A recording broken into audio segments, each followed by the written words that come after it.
Namun pada akhirnya, penghargaan itu tetap diberikan kepada Cristiano Ronaldo, sebuah keputusan yang akan terus menjadi bahan perdebatan karena di dunia sepak bola, terkadang bukan hanya performa yang berbicara, tetapi juga reputasi. Dan malam itu menjadi salah satu contoh paling jelas bagaimana sebuah gol sederhana bisa mendapatkan sorotan.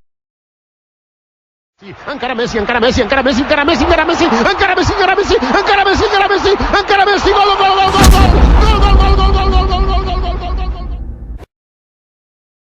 I know you told your friend you're not okay, and tell me what's wrong and why you never said you felt that way.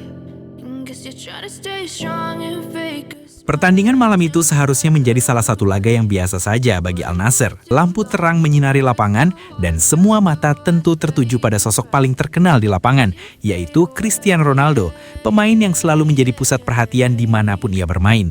Namun apa yang terjadi di pertandingan ini justru memunculkan banyak tanda tanya, karena jika dilihat secara keseluruhan, performa Ronaldo tidak benar-benar dominan seperti yang dibayangkan banyak orang.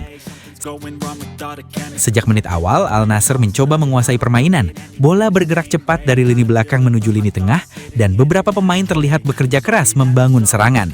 Namun Ronaldo terlihat lebih sering berada di area depan, menunggu peluang, tidak terlalu aktif turun membantu membangun serangan, dan beberapa kali hanya berjalan sambil memperhatikan alur permainan. Sementara rekan-rekannya berlari, membuka ruang dan menghadapi tekanan dari pemain lawan, kontribusi Ronaldo dalam build-up permainan terlihat cukup minim. Momen yang akhirnya menjadi sorotan terjadi di babak kedua ketika Al Nassr membangun serangan dari sisi sayap. Salah satu rekan setimnya berhasil melewati pemain lawan dengan kecepatan dan kontrol yang baik, lalu mengirimkan umpan mendatar ke depan gawang. Bola meluncur melewati bek lawan, dan di sana berdiri Ronaldo dalam posisi yang sangat bebas tanpa kawalan ketat. Ia tidak perlu melakukan dribble, tidak perlu melewati pemain, tidak perlu menciptakan ruang sendiri. Ia hanya perlu menyentuhkan kakinya sedikit ke bola tersebut, dan bola pun masih ke gawang. Gol tercipta, stadion bersorak, dan nama Ronaldo kembali menggema. Namun jika dilihat dengan jujur, gol tersebut adalah gol tap-in yang sangat sederhana. Gol yang tidak membutuhkan usaha individu yang luar biasa. Gol yang sepenuhnya bergantung pada kerja keras rekan setimnya yang menciptakan peluang. Tidak ada momen magis, tidak ada aksi individu spektakuler, tidak ada sesuatu yang benar-benar membuat penonton terdiam kagum. Itu hanyalah sentuhan akhir sederhana di depan gawang kosong, sesuatu yang bisa dilakukan oleh banyak striker lain jika berada di posisi yang sama. Yang semakin membuat situasi terasa aneh adalah fakta bahwa Ronaldo bahkan tidak bermain penuh dalam pertandingan tersebut. Ia akhirnya ditarik keluar sebelum pertandingan selesai, sementara rekan-rekannya tetap berada di lapangan, terus berjuang hingga peluit akhir berbunyi. Salah satu pemain yang justru terlihat paling bekerja keras sepanjang pertandingan adalah Sadio Mane, yang terus bergerak tanpa henti, membantu serangan, membantu pertahanan, membuka ruang, dan menciptakan peluang. Mane terlihat jauh lebih aktif, jauh lebih berkontribusi, dan benar-benar menjadi motor permainan tim malam itu. Secara statistik pun, rating pertandingan menunjukkan bahwa Ronaldo bukanlah pemain dengan rating tertinggi.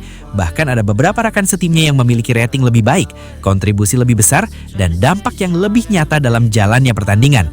Secara logika, pemain terbaik seharusnya diberikan kepada pemain yang benar-benar memberikan pengaruh terbesar, pemain yang bekerja paling keras, dan pemain yang paling menentukan jalannya pertandingan. Namun yang terjadi justru sebaliknya.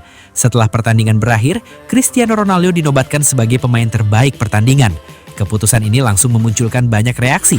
Banyak yang merasa heran, bagaimana mungkin seorang pemain yang hanya mencetak gol tap-in sederhana, tidak bermain penuh, dan bahkan tidak memiliki rating tertinggi, justru mendapatkan penghargaan pemain terbaik.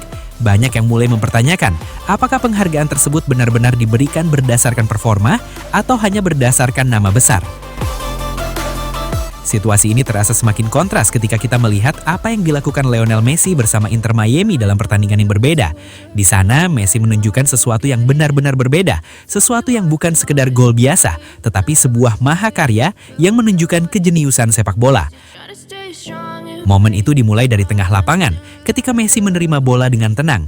Ia tidak terburu-buru, ia tidak panik. Ia melihat situasi, membaca pergerakan lawan, lalu mulai bergerak maju. Seorang pemain lawan mencoba mendekat. Messi dengan sentuhan lembut melewatinya. Lalu datang pemain kedua. Messi mengubah arah dengan cepat, membuat lawannya kehilangan keseimbangan. Ia terus berlari membawa bola, semakin dekat ke kotak penalti, melewati pemain demi pemain dengan kontrol bola yang luar biasa. Penonton mulai berdiri, suasana stadion berubah. Semua orang menyadari bahwa mereka sedang menyaksikan sesuatu yang spesial. Messi terus melaju, melewati satu pemain lagi, kini hanya tersisa kiper di depannya. Dan dengan ketenangan luar biasa, Messi melepaskan tendangan rendah yang akurat. Bola meluncur masuk ke gawang, dan stadion langsung meledak dalam sorakan.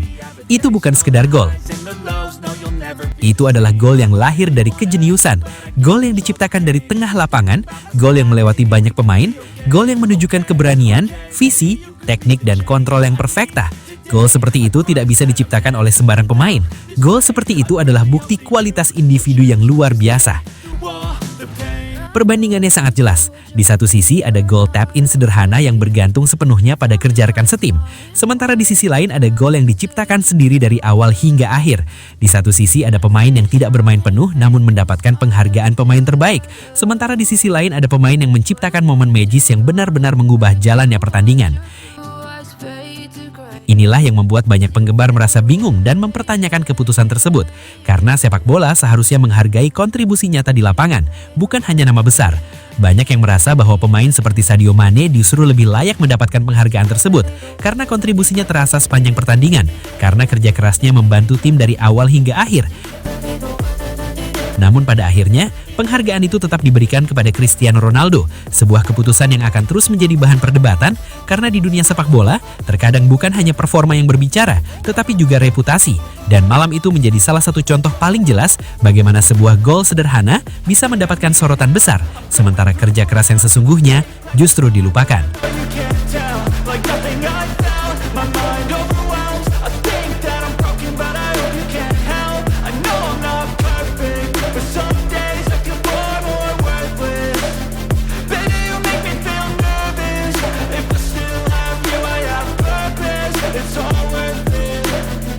I know you told your friend you're not okay. And tell me what's wrong and why you never said you felt that way. I guess you're trying to stay strong and fake a smile until I look away. Dan itulah sahabat sepak bola, kisah sang raja dribble, sang penakluk dunia, Lionel Messi. Dan untuk kalian para pecinta sepak bola sejati, terima kasih sudah menonton, sudah mendukung, dan sudah ikut merasakan semangat luar biasa ini. Jangan lupa like, share, dan subscribe. Karena di channel Raja Piala, kita akan terus menghadirkan cerita-cerita spektakuler, fakta panas, dan momen legendaris dari dunia sepak bola. Sampai jumpa di video berikutnya. Tetap semangat, tetap mendukung idola kalian, dan ingat, di sini rajanya cuma satu, Raja Piala.